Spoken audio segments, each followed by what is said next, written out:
오늘 본문의 말씀의 제목은 도피성 그렇습니다. 도피성. 부지 중에 실수로 사람을 죽인 사람이 피할 수 있는 곳, 그런 곳을 하나님께서 만들라고 했죠. 그게 도피성이다. 근데 우리가 이 도피라는 말에 오해가 좀 있으면 안 됩니다. 도피라는 것이 그냥 도망치다, 피하다 뭐 이런 뜻이 아니라, 사실은 그냥 도망치는 게 중요한 게 아니잖아요, 그렇죠? 뭔가 보호해 줄 곳으로 가는 거잖아요. 도피성은. 도피성은 도피한 다음에 들어간 성이니까 도피성이 아니라 오히려 보호성이라 저는 그렇게 생각이 돼요. 자기 성에서, 자기 사는 곳에서 살인을 저지르고 도피했잖아요, 그죠?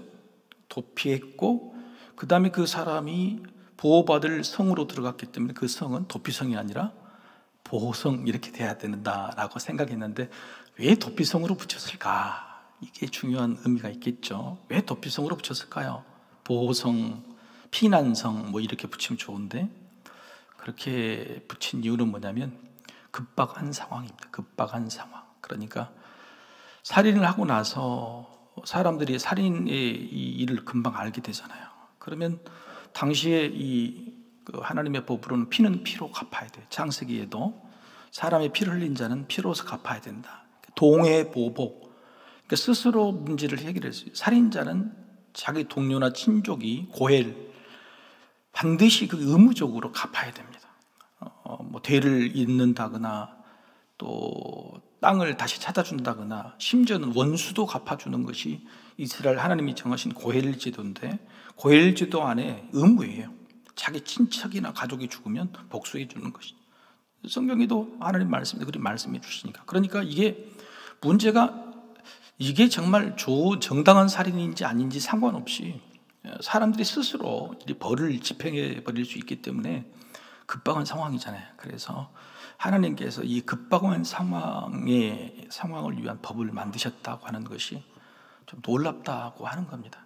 그냥 도피성만, 이렇게 피난성만 만들어 두신 게 아니라 빨리 도망쳐라, 빨리 도망쳐라. 심지어는 여러분 5절에 보면은 이렇게 표현했죠. 피해 보복자가 그의 뒤를 따라온다 할지라도, 이렇게 피해 보복자가 그의 뒤를 막 말을 타고 쫓아올 거 아닙니까? 그렇죠? 빨리 죽이려고 하는데 그럴지라도 급히 도망쳐서 거기 들어가면 무조건 살려줘야 돼. 일단은 살려준다고 하는 것이죠. 그래서 하나님이 참 디테일합니다. 하나님의 말씀을요 굉장히 디테일해요. 오늘도 이 도피성 제도를 조금 살펴볼 것인데, 하나님이 법을 세우는 것이 얼마나 구체적인지 몰라요.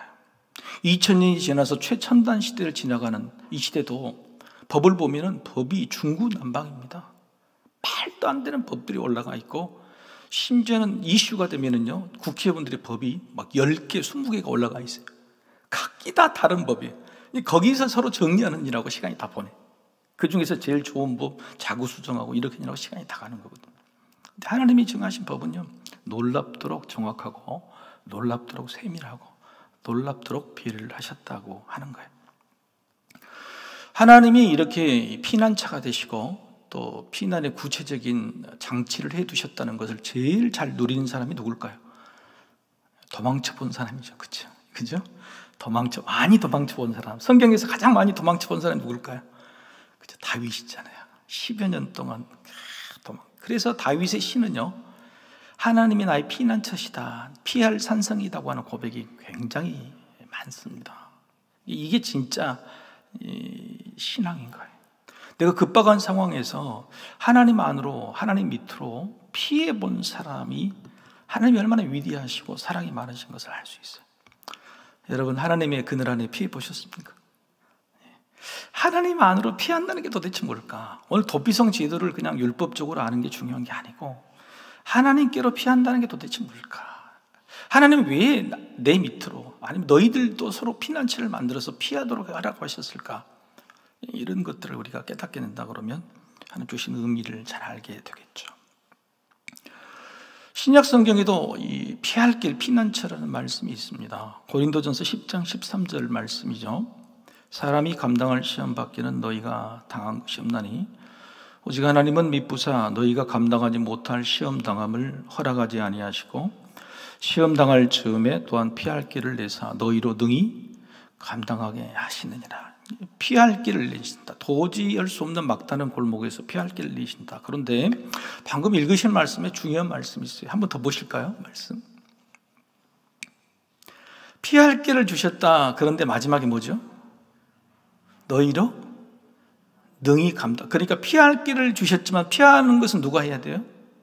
내가 해야 되는 거예요. 도피성을 만들어놔도, 도피성이라는 법을 만들으셔도 그 도피성이 효율적이고 진짜 이루어져서 누군가 급박하고 억울한 사람이, 실수로 뭔가를 죄를 지은 사람이 살 수 있는 것들을 만들어가는 것은 사람이 해야 된다. 피할 길을 내주시지만 거기로 피하지 않는 사람이 얼마나 많은데, 인생에 살다가 급박한 일을 당하고 억울한 일을 당하고 당황스러운 일을 당할 때 하나님께서 피할 길을 주셨는데 거기로 안 피해요. 세상으로 피하고 사람으로 피하고 아니면 도망치고 그냥 끝나고 숨고 말죠. 하나님께로 피하는 거잖아요. 굉장히 중요한 거예요. 누구나 피할 수 있고 도망칠 수 있는데 진짜 보호받을 곳으로, 내 목숨을 유지할 수 있는 곳으로, 믿음을 지킬 수 있는 곳으로 들어가야 되는 거예요. 피난해야 되는 거예요. 내 자식이 힘들고 어려운 일을 당할 수 있죠. 도망칠 때에 도망쳐서 부모에게로 올까요? 아니면 친구에게로 갈까요? 세상으로 갈까요? 부모 품에 올까요? 자신 있으세요? 저도 부모라고 해서 그래요. 이게 굉장히 중요한 거예요. 하나님은 아버지시거든요. 어떤 목사님은 교회는 어머니라고 그러잖아요. 세상이 힘들고 어려운 일을 당할 때에 하나님 품으로 피할까? 이게 실효가 되게, 실제적으로 이루어지게 만드는 일이 더 중요하다고 하는 거예요. 놀랍게 그 일을 여호수아가 했다는 거 아닙니까? 하나님은 레위기, 민수기, 특히 민수기 35장에 아주 구체적으로 도피성을 어떻게 만들고 어떤 일에 이런 사용한 것을 다 이야기 말씀하십니다. 법을 정해 주셨어요. 그리고 나서 그 법을 이제 가나안 땅에 들어가면 누군가 실행을 해야 될 거 아닙니까? 놀랍게 여호수아가 가나안 땅 전쟁, 정복 전쟁을 치르고 땅을 나누자마자 제일 먼저 한 일이 뭐예요? 도피성을 만든 거예요. 도피성을 만든 거라는 거예요. 하나님께서 이 일이 얼마나 중요한 일인 걸 알게 하시는 거죠. 그게 여러분 중에, 여러분 가나안 정복 전쟁을 하면서 이스라엘 백성들 마음속에 사람의 목숨이 어떤 느낌이 들었을까요? 진멸하고 전쟁하고 칼로 치고. 여러분, 그러니까 이 사람 목숨을 죽이고 살리는 것들이 가치 체계가 무너졌을 것 같아요. 그런데 그것들을 제일 먼저 잡는 겁니다. 사람 목숨이 정말 중요한 거야. 소중한 거야.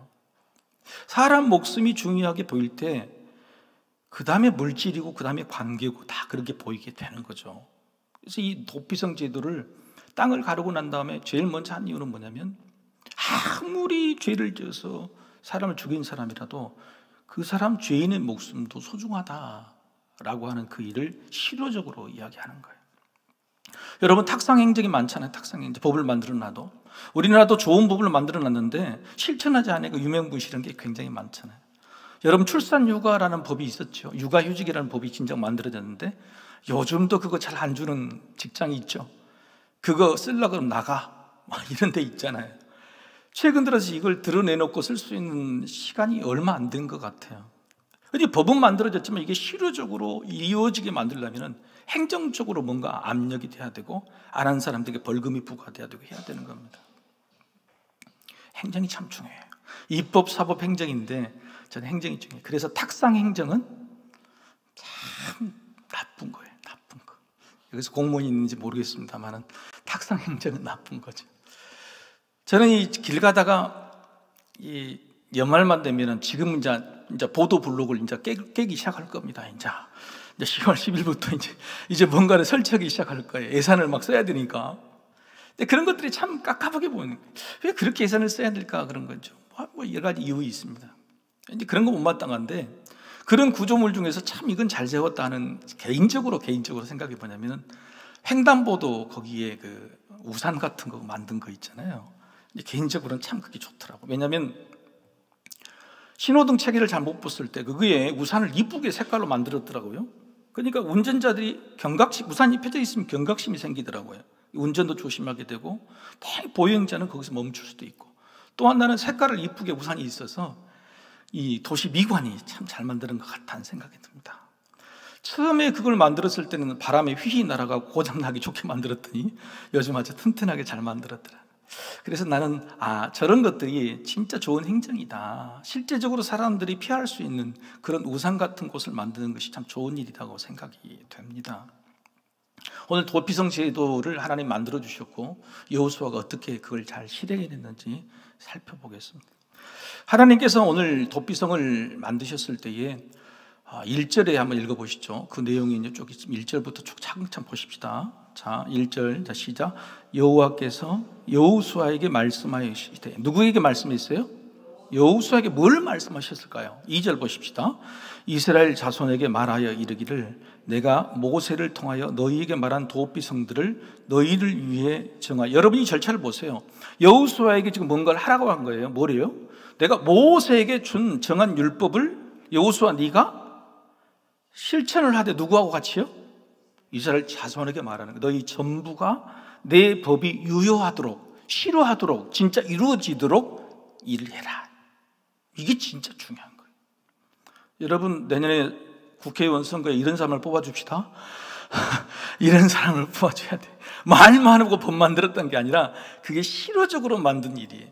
여기 2절의 말씀에 제일 중요한 것은 이거예요. 뭐냐면은 너희를 위해 정했다 그래요. 여러분, 도피성 제도는 누구를 위해 정한 거죠? 구체적으로 보면은 부지 중에 실수 사람을 죽인 자를 위해 정한 거잖아요. 그런데 하나님은 그 살인자를 위한 게 아니라 누구라고요? 너희 전체를 위해 정한 것이다라는 거예요. 여러분, 이게 바로 공동체의 질서. 아까 제가 말씀드렸듯이 생명 종준 사상이 옅어져 버린 그 사람들에게 생명이 얼마나 귀한지를 벌써 알려주고 있는, 그런 것으로 법과 질서를 잡아가는 거예요. 그렇게 해가지고 이 공동체가 무너지지 않는 근간을 만들어가는 일을 하나님께서 명령하셨다고 하는 겁니다. 부지 중에 실수로 사람을 죽였다 하는 것이 참 어려워요. 저도 법을 전공한 사람이지만 부지 중이 뭘까요? 실수가 뭘까요? 여러분, 자식들한테 뭐라 그러면 다 뭐라 그래? 다 알아서 그렇게 했겠냐? 실수로 했지. 다들 내가 알았으면 그렇게 했겠어. 몰라서 그랬지. 이게 말하기가, 판단하기가 너무너무 어려운 거예요. 부지중이라는 것은 몰랐다는 거고요, 실수라는 것은 고의가 아니었다는 거예요. 그런데 이걸 증명하기가 너무너무 어려워요. 어떻게 증명해요, 그걸? 그게 조건이 있는 거예요. 부지중에 실수로 하는 것이 도대체 뭘까? 이게 뭘까? 어떻게 판단해야 될 것인가? 이게 없어야 되거든요. 부지중에 실수로 해야지, 알고 있으면서 저 사람을, 이렇게 내가 칼을 찌르면 어떻게 하면 죽겠다, 그 다음에 고의 죽었으면 좋겠다, 적어도 이런 마음이 있다 그러면 안 되는 거예요. 그걸 어떻게 밝히냐 말이에요. 하나님께서 그것을 알려줍니다. 오늘 쉬운 말로 하나 말씀해 주세요. 그게 뭐냐면 5절 말씀 한번 같이 읽어봅시다. 5절 말씀. 자, 같이 한번 읽어볼까요? 자, 시작.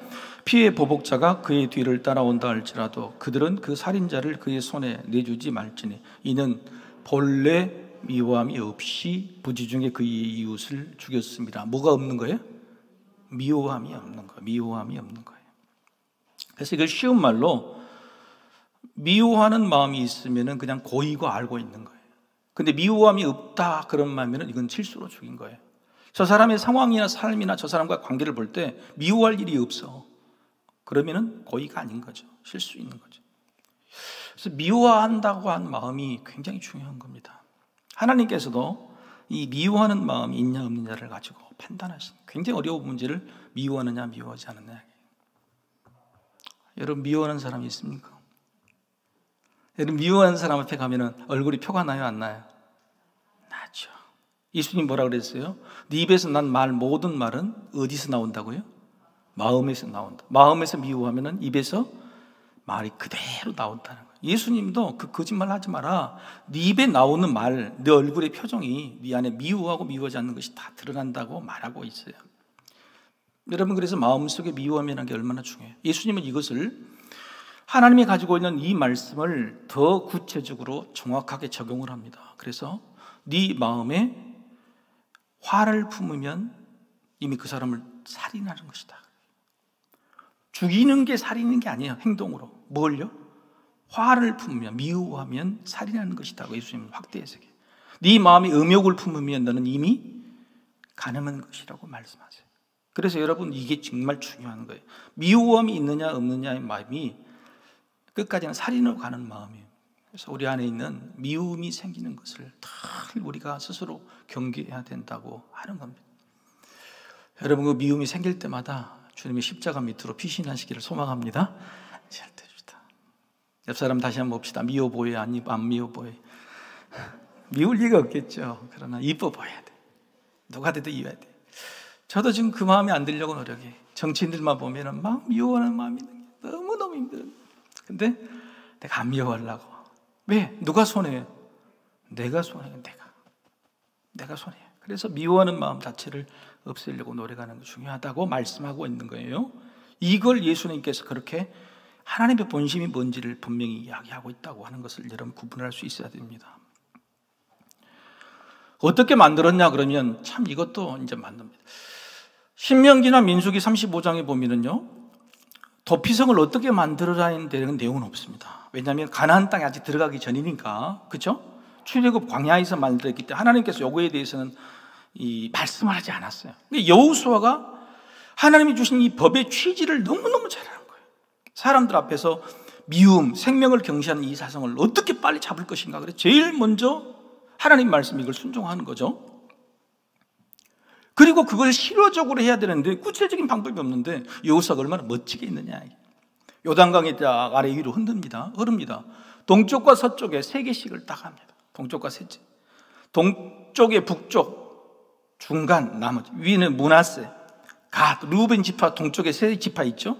그 3지파에 제일 북쪽, 중간, 밑에 하나. 요단 서쪽으로 가면 제일 위에 여러분 납달리, 그리고 중간에 에브라임, 밑에 유다. 그래서 북중상 이렇게 딱 6군데가 있는. 무슨 말이냐? 저기 해남 땅끝에서 부지 중에 실수 사람을 죽였어요. 도피성이 어디 있어요? 강원도 저기 고성 끝에가 있어요.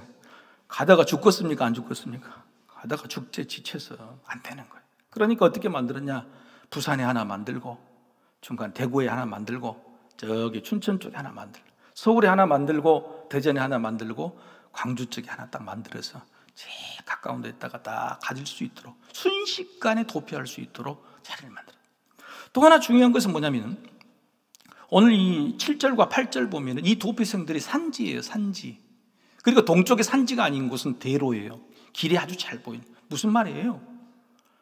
저기구나. 저기. 찾기 어려운 곳이 내비게이션이 있는 게 아니고 찾기 어려운 곳이 아니라 그냥 이스라엘, 여러분 이스라엘 가면요 그냥 광야입니다. 광야 중에 산이 볼록 서 있거든요. 그 산 중에 특별하게 볼록 서 있는 그 위에 있는 성읍들을 골라서 이게 하는 거예요. 저기까지만 가면 된다. 저기까지만 눈에 보이게 만들고 피할 의욕이 생기게 만들도록 일부러 산지 위에 남들 보기 좋고, 심지어 산지가 아닐지라도 산지가 없는 곳은 길이 잘나 있는 곳에다가 도피성을 만들었다고 하는 겁니다. 여호수아의 멋짐이 이런 거예요. 여러분, 하나님께서 지키라고 하신 말씀을 목회자는 저나 교회 당회는요 성도들이 잘 지킬 수 있도록 그 길을 만들어준 게 중요해요. 이웃을 사랑하라 백날에도 이웃 사랑하기 쉽지 않죠. 그래서 지난주에 우리는 뭘 했습니까? 기억도 못해. 뭐 했어요? 다돌동을 했어. 이웃 사랑하라 이웃 사랑하라 아무리 해도 법을 실효적으로 지킬 수 있게 만들어주는 것이 교회여야 돼요. 그래서 다 같이 돌자 동네 한 바퀴는 내가 쓰레기 봉투 하나 들고 양파 하나, 고구마 하나 나눠주고 떡 하나 나눠줘도 이웃을 사랑하는 것을 직접적으로 할 수 있도록 실효적으로 만드는 방법을, 성도님들이 처음에 그걸 때 목사님 뭐 그렇게 보이는 것을 그거 해갖고 뭔 도움이 된답니까? 예? 그냥 돈으로 주면 되지. 그게 아닌 거예요. 이웃을 사랑하라는 엄연한 하나님의 말씀을 실효적으로, 실행적으로, 실천적으로 할 수 있는 길들을 만들어주는 거예요. 그게 할파코스요? 교인들 다 믿는 사람들하고 그 수천만 원씩 들여가지고 2달, 석 달 동안 온 교인들이 다 하는 거예요. 여러분, 그게 중요한 게 아니에요. 알파코스를 통해서 복음이 얼마나 중요하고 섬김이 얼마나 중요한가, 가족이 얼마나 중요한가를 보여주는 거예요. 보여주는, 경험해 보도록 하는 거예요. 이게 너무너무 중요한 거예요. 실효적으로 만드는 거예요. 집에도 마찬가지예요. 자녀들이 하나님을 사랑하는 방법을 실효적으로 만들어야 돼요. 이웃을 사랑하는 방법을 실효적으로 만들어야 돼요. 여러분이 자녀가 옆에 가서 예배 드리잖아요. 저게 실효적으로 만든 거야. 우리 박수 한번 쳐줍시다. 기가 막힌 거예요. 다 같이 놀다 동네 한 바퀴 내가 이제 주일날 설교하려고 그랬는데 제일 좋은 게 뭐냐, 이번에는 자녀들을 데리고 전부 다 같이 갔단 말이에요. 같이 나눠주고 엄마 아빠가 나눠준 것을 옆에서 똑같이 나눠주는 것을 본 거예요. 그게 실효적인 거예요. 그게 말씀에 떡 하나 주고 고구마 조금 나눠주는 거, 그게 무슨 그게 아닌 겁니다. 그래서 교회는, 가정은 그걸 실효적으로 만드는 게 중요해요. 여호수아는 말씀을 실효적으로 만들었다고 하는 게 굉장히 중요하다고 하는 겁니다. 심지어는 이방인과 나그네도 도피할 수 있도록, 거류민뿐만 아니라 나그네까지도 다 도피할 수 있도록 교회가 그런 곳이 돼야 되지 않겠어요? 장소적으로도 이렇게 실효적으로 만든 것뿐만 아니라 절차적으로도 얼마나 잘 만드는지 모릅니다. 이것은 하나님께서도 만들어주신 거죠. 법에는 실체법과 절차법이 있습니다. 형법은 실체법이죠. 근데 형법은 가지고는 형 집행이 공정하게 안 되니까 형사소송법을 만들어, 절차법에. 민법이 있죠? 실체법이에요. 민사소송법이, 이게 절차법이에요. 행정법이 행정소송법이에요. 다 절차법. 절차를 만들어 놓지 않으면 안 되는 거예요. 중요한 것이죠. 절차가 없으면요, 사람들이 받아들이지 않아요. 사회를 움직이는 것이 제가 법과 질서라고 그랬잖아요. 근데 법과 질서가요, 절차적인 정당성이 확보되지 않으면 절대 인정하지 않습니다. 왜 우리가 그걸 지켜야 돼? 왜 우리가 그런 질서를 내가 따라야 돼? 그게 어려운 거예요. 여러분, 세상 사회만 보세요. 내가 살고 있는 지금 도피성에 사람들, 주민들이 있을 거 아닙니까? 그죠? 길랄 라빗이나 여러분 세겜이나 헤브론 같은 경우는 굉장히 큰 도시예요. 마을이에요. 이미 살고 있는 사람이 있는데 자기 마을에 누가 들어오는 거예요? 살인자가 들어오는 건데 누가 그걸 동의해? 여러분 그걸 허락하십니까? 여러분 살고 있는데 앞에다가 쓰레기장 이렇게 만들면 여러분 들고 다니실 거 아니에요? 그죠? 못 들어온다. 살인자가 들어온다 그러면 여러분 그걸 허용하시겠어요? 하나님은 아신 거예요. 이걸 허용할 수 없다는 걸 압니다. 그래서 하나님께서 뭘 만들면 합의 절차를 만든 거예요. 몇 단계에 걸쳐서. 자, 살인자가 들어가면 제일 먼저 그 입구에서 장로에게 보고하게 돼 있어요. 그럼 장로가 너 왜? 그래서 장로 1차적으로 심판을 합니다. 장로가 생각할 때 이건 고의가 아니구나, 과실이구나, 그럴 때에 보호해 줄 장소를 하고 뒤따라오는 아까 피를 보수자를 막아주는 거예요. 이게 1차적인 관문이에요. 그리고 두 번째는 뭐냐면 회중, 모든 백성들이 모여서 정식 재판을 합니다. 정식 재판을 해서 그 사람이 정말로 과신이냐, 마음에 미움이 없었는 자를 확인하는 재판이에요. 왜요? 이 주민들이 이 사람을 자기 주민으로 받아들여야 될 거 아니에요. 그죠? 그러니까 주민으로 받아들이는 그 절차를 합의를 통해서 이야기하는 거예요. 절차가 굉장히 중요해요. 교회도 무슨 일을 할 때 하나님 말씀이니까 그냥 합시다, 이게 아니에요. 절차적인 정당성이 확보돼야 돼. 심지어는 집에도 마찬가지예요. 요즘도 부모님이 자녀에게 이렇게 해야 되라고 말한 적이 있어요? 심지어는 교회도, 예배도 이렇게 해야 된다고 말한 게 아니라 왜 그래야 되는지 아까 실효적으로 안내하고 절차를 만들어줘야 하는 게 굉장히 필요해요. 회중 재판을 합니다. 그래서 회중들이 딱 판단을 해요. 요즘 사법부를 잘 못 믿겠죠, 그죠? 입법부는 더 못 믿고. 여러분, 사법 재판을 했는데 판사의 개인적인 것으로 왔다 갔다 하는 것이 그렇잖아요. 그래서 외국은 배심원 제도가 있어요. 우리나라도 있습니다. 국민 참여 재판이라고. 근데 외국은 배심원 제도가 굉장히 중요한 것이고, 판사가 배심원의 판결에 거의 따르고 귀속이 되는데, 이렇게 한국은 그런 게 별로 없죠. 그래서 저는 제 개인적으로는 법학도로서 부탁을 합니다. 저는 이 국민 참여 재판이 훨씬 더 많아진다. 특히 중요한 이슈가 되는 재판에서는 반드시 이렇게 회중 재판, 이 배심원 재판이 활성화돼야 된다고 저는 생각하고 있어요. 그렇게 돼야지 우리나라가 법을 존중하게 돼요.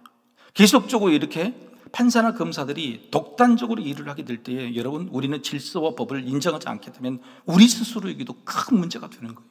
그래서 그런 것들이 공정하게 진행될 수 있도록 절차적인 정당성을 확보하는 일이 저는 시급하다고 생각을 하는 겁니다. 그런데 여호수아는 하나님의 그 말씀을 철저하게 지키게 돼요. 그렇게 해서 머물게 됐다. 이 사람이 고의였다 그러면 내보냅니다. 죽이는 거예요. 그 마을에서 내보내고, 아니다, 실수였다 그랬다 그러면 그 살게 하는 거예요. 언제까지 살게 하는 거냐? 계속 여기만 살면 그것도 힘들죠. 여러분 성경에 보면요, 모든 것이요, 벌을 피하는 것으로 만족하는 게 아니에요. 한번 따라해 볼까요? 회복이에요. 회복. 다시 원상태로 가는 거예요.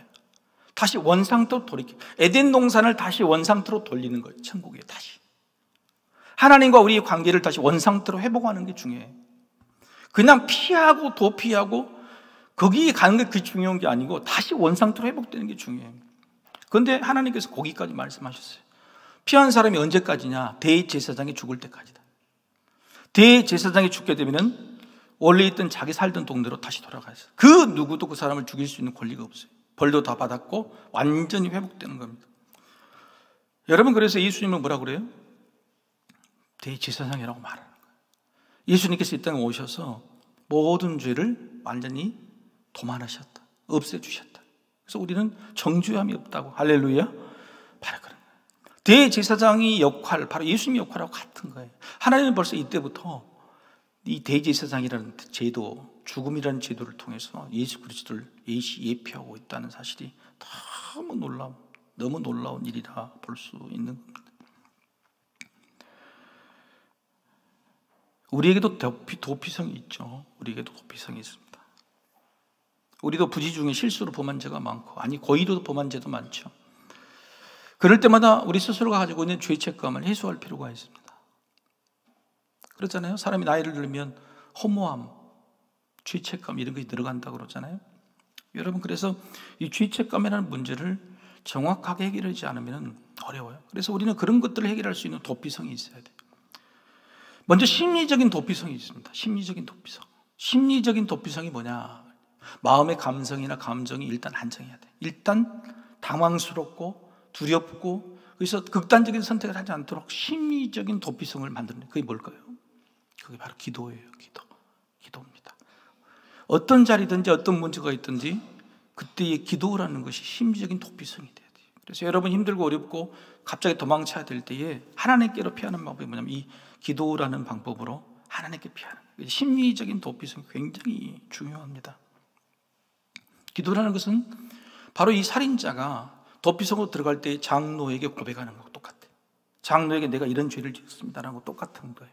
내가 지금 하나님께 피하기를 원합니다. 근데 하나님, 내가 이런 죄를 지었습니다. 하나님, 내가 이렇게 힘듭니다. 털어놔버려요. 심리적인 도피성 기도가 굉장히 중요하다고. 여러분, 심리적인 도피성 기도를 잘 활용하시길 바랍니다. 기도를 그냥 폼 잡고 교회 와서 하는 게 아니고 언제든지 여러분 가운데에서 힘들고 어렵고 죄책감이 설 때 그 자리에서 하나님께 피할 수 있는 방법이 기도라. 두 번째는 영적인 도피성이에요. 여러분, 심리적인 기도가 물론 중요하고 하나님께 교제의 관계지만은 내가 죄를 고백했다고 해도 늘 우리는 죄를 고백하죠. 근데 중요한 것은 용서의 확신이에요. 내가 맨날 죄를 짓고 죄를 고백하지만 마음속에 찝찝한 계속 내가 용서를 받았는지 안 받았는지 모르면요, 여러분 도피하는 게 아니에요. 진짜 하나님께 보호받고 있는 게 아니에요. 늘 두렵고 어렵죠. 그래서 두 번째는요, 이 영적인 도피성은 뭐냐면 십자가예요. 십자가를 무조건 붙들어야 돼요. 십자가의 그 용서로 나 죄는 무조건 벌을 받음이 없다, 정죄함이 없다는 사실을, 용서에 대한 확신을 누려야지 그 영적인 도피성이 되는 거예요. 기도하시고, 두 번째는 반드시 십자가 용서를 믿으시길 바랍니다. 용서를 그러신 자녀에게, 예를 들어서 부모에게 오게 도피성을 만들어 둔다면 그 자녀가 첫 번째는 부모에게 말할 수 있을 정도의 부모가 열린 사람이 돼야 돼. 부모에게 말을 못하고 입을 다물게 만든다 그러면 기도가라는 것 자체가 안 되는 거죠. 두 번째, 저 부모에게, 내가 부모님께 뭔 말하는데 맨날 말할 때마다 야 놈 자식아 꾸중만 하고 화만 낸다 그러면 여러분, 부모는 용서를 안 해준다. 근데 우리 부모에게 내가 뭔가 이실직고를 한다면 항상 용서해 주더라, 이런 것이 있어야 되는 거거든요. 그래서 두 번째는 영적인 도피성이, 우리 하나님 아버지가 그런 분이시죠. 그죠? 항상 용서해 주더라. 그게 중요한 거예요. 항상 용서해 줘요. 세 번째는 실제적인 도피성입니다. 실제적인 도피성. 기도하고 용서를 받고 그러는데 실제적으로 내가 피할 수 있는 곳이죠. 제 삶 속에서 저는 피할 수 있는 곳, 가장 힘들고 어려웠을 때에 저는 교회로 도피를 했어요. 너무 힘들고 어려울 때는 교회만 딱 들어오면 마음이 평안해져요. 그때는 기도실이 따로 있는 게 아니고 저에게 평안함을 주는 것은 본당이었어요. 본당이 저쪽에 우리 오기 전에는 본당이 문을 항상 잠가놨어. 잊어버리고. 이제 몰래 이제 뒷구멍으로 돌아가지고 본당에 들어가죠. 본당에만 들어가면 얼마나 마음이 편한지 몰라. 가만히 앉아 있어도 눈물이 뚝뚝뚝 떨어지고 찬양이 되고 절로 되고 그런 거예요. 그래서 제가 이 교회에 와서 기도의 장소를요, 교육원에서 하기 싫어하는 이유가 있어요. 이제 성도님들은 아이고 전기세 비싸고 겨울에는 춥고 그런데 교육원에 가서 합시다 하면 나는 그냥 여기서 하면 그 얼마나 한다고. 여러분 교육원에, 여러분 교회라는 딱 마음이 있었을 때 교육원 3층이나 1층입니까? 아니면 본당입니까? 이런 마음이 그렇잖아요. 그래서 나는 끼어코 여기서 기도를 하자는 거예요. 10명이 나오고 20명이 나와도 기도를 하는 건데 한겨울에 어쩔 수 없이 한 2달은 간대. 그것도 안 하고 싶어요. 그것도 안 하고 싶어요. 여러분 교회가 그런 실제적으로 피난처가 돼야 돼요. 사실 평일날도 교회 문을 싹 열어둬야 됩니다. 누가 들어와서 할 수 있는 거예요. 그게 진짜 중요한 거예요. 오늘 이 도피성이 거류민들, 이방인들, 심지어 나그네들 다 들어올 수 있는 곳이 돼야 되는 것처럼 그런 피난 실제적인 도피처가 돼야 돼요. 언제든지 교회는 올 수 있는 곳이라는 이미지를 줘야 돼요. 그래서 주차장도 완전 개방이. 발을 설치하면 안 돼. 그것만 해도 벌써 나 막는 거거든요. 똑같아요. 본당 1층, 2층 문도 싹 개방. 그것이 우리 실체적으로 우리가 언제든지 찾아올 수 있는 그 마음이라는 거예요. 심적인 도피성 기도를 잘 하시길 바랍니다. 영적인 도피처 십자가에 잘 붙으시길 바랍니다. 실제적인 도피처인 교회를 오시고 또 교회가 그런 교회가 되도록 여러분 기도해 주시길 바라요. 무엇보다도 여러분 자체가 도피성이 돼야 돼요. 여러분 주변에 피하고 싶은 사람이 얼마나 많아요. 그래서 그 사람 의지하고 싶은 사람이 돼요. 헨리 나우빈의 작은 소책자 중에서 예수님이 생각나는 사람 이런 책이 있어요.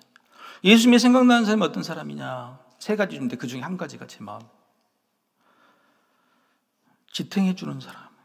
뭐라고요? 지탱해 주는 사람. 근데 지탱하는 것이 날 붙잡아 주는 것이 아니고요, 옆에서 그냥 손 벌리고 그 사람 우뚝 서 있는 거래요. 뿌리 깊은 나무처럼 우뚝 서 있는 거래요. 그 사람을 붙잡아서 가르쳐주고 뭐 기도해주고 중요한 게 아니라 저 사람이 흔들릴 때마다 힘들 때마다 내가 옆에서 딱 서 있는 사람, 지탱해 있는 사람. 여러분 지금 이 시대가 너무나 힘들잖아요. 누군가에게 도움 주기도 그렇고 도움을 주면 간섭이라고 생각할 수 있죠. 그러나 믿음 있는 사람, 이런 피난처가 되는 사람은 지탱 딱 하고 있으면 됩니다. 그러면 오게 돼 있어요. 피하게 돼 있어요. 우리 교회가 그런 교회가 되고 우리 성도님들이 그런 성도님들이 되시기를 바라요. 저는 어렸을 때 우리 어머니 아버지가 늘 엄하셨거든요. 한 번씩 아버지가 때리시면 막 너무너무 막 무서웠어요. 우리 할머니가 저를 너무너무 이뻐하셨는데 우리 할머니는 평상시에 또 항상 치마를 입고 가요. 할머니가 어디 나가셨다가 오실 때는 할머니가 구세주예요. 할머니 치마폭으로 쏙 들어가요. 저는 아직도 할머니 치마폭의 냄새, 그 치마의 색깔도 기억하고 있어요. 내가 힘들고 어려웠을 때 정말 피할 수 있는 것은 우리 할머니의 치마폭.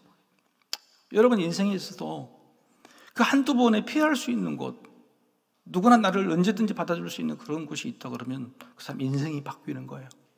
인생이 바뀝니다. 여러분이 누군가의 인생을 바꿔줄 수가 있어요. 자식뿐만 아니라 누군가에게도 저 사람에게는 피하면 되겠구나, 저 사람 피하면 일단 나를 막아주겠구나, 품어줄 수 있겠구나 하고 하는 그런 사람이 된다면 얼마나 좋을까. 목회자인 저도 그런 사람이 되도록 기도하고 있고 부족하기 때문에 살아가고 있습니다. 도피성은 도피가 아니라 구원입니다. 하나님께서 예수 그리스도를 표상으로 삼으셔서 만드신 놀라운 하나님의 사랑임을 깨닫고 우리도 그런 도피성이 되기를 주님 이름으로 축복합니다. 아멘. 우리 같이 기도하십시다.